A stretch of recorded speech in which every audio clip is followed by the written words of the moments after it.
All right, welcome back. So this is the second in two videos. In my first video, I talk about magnesium and oxygen, this problem from the ionic bonding homework. In this video, I'm going to talk about silicon and oxygen, the covalent bond that they form, and that is from the covalent bonding practice. So if I take a look at silicon and oxygen, how do I know that those are forming a covalent bond? Well, silicon is right here. Silicon is in purple. Purple is technically a metalloid. In this case, we tell you silicon is acting like a nonmetal. Oxygen is also a nonmetal. So if I have a nonmetal and a nonmetal, they are actually going to do a covalent bond.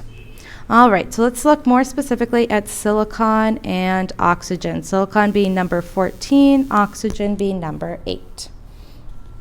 So silicon and oxygen, number 14, atomic number 14, atomic number 8.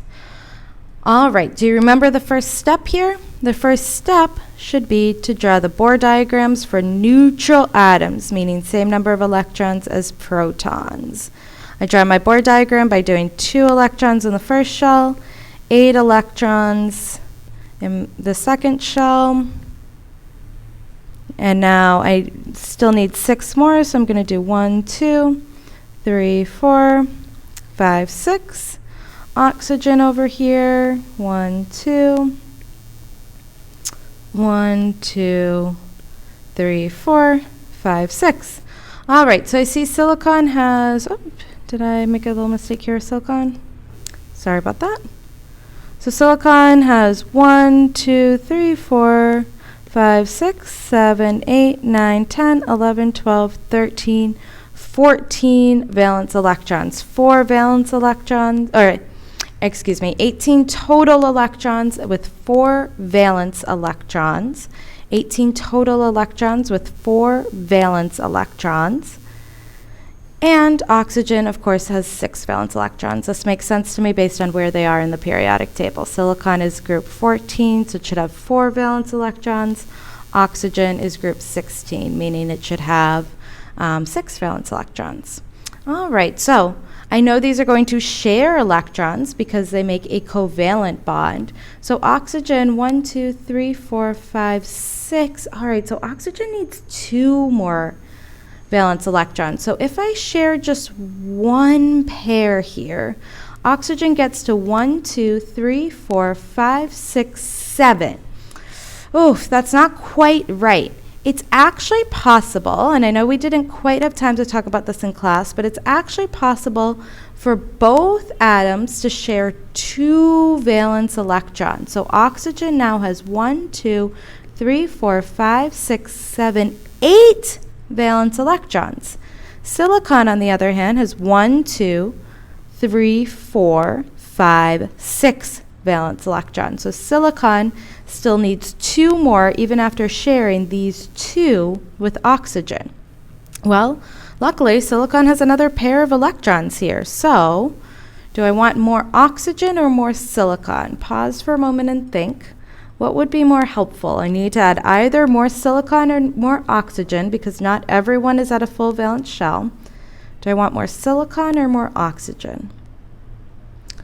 Hopefully you're seeing we actually want another oxygen atom. 1, 2, 3, 4, 5, 6, 7, 8. And we can get another set of sharing here. 1, 2, 3, 4 electrons making up that bond. So oxygen now is 1, 2, 3, 4, 5, 6, 7, 8 valence electrons. Silicon is 1, 2, 3, 4, and then 5, 6, 7, 8 from the oxygens. I'm going to draw this just one more time, just a little bit nicer. I'm also going to draw it just showing you valence electrons so we can really focus on what's happening to make the bond. Notice that there are, of course, other electrons that are non-valence, but let's just for this case, only look at valence because I think it makes it helpful to see. So I have one silicon and 2 oxygens. Silicon has 4 valence electrons. Oxygen has 6 valence electrons. 1, 2, 3, 4, 5, 6. 1, 2, 3, 4, 5, 6. So the sharing is going to happen right here. Oxygen now has 1, 2, 3, 4, 5, 6, 7, 8. Silicon has 1, 2, 3, 4, 5, 6, 7, 8. And of course, this oxygen is 1, 2, 3, 4, 5, 6, 7, 8. So when we share, the valence electrons count for both atoms. This is silicon, di, because there's 2 oxide, dioxide, oxide because we have oxygen, and when we name, we change the endings to "ide." Di because there's 2 atoms, silicon dioxide.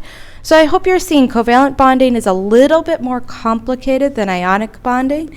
It involves sharing of electrons, and there's lots of different ways that we can share. For just donating or receiving electrons, it's pretty straightforward, but there's lots of different ways that we can share and lots of different kinds of molecules that result. The exciting thing is these molecules are super important in everyday life. All of these molecules we're talking about with covalent bonds are molecules you see all around you: water, hydrogen, carbon dioxide. So a little bit more complicated to think about how they bond, but also really, really important for our everyday lives. I hope this was helpful. Let me know what questions you have, and have a good day.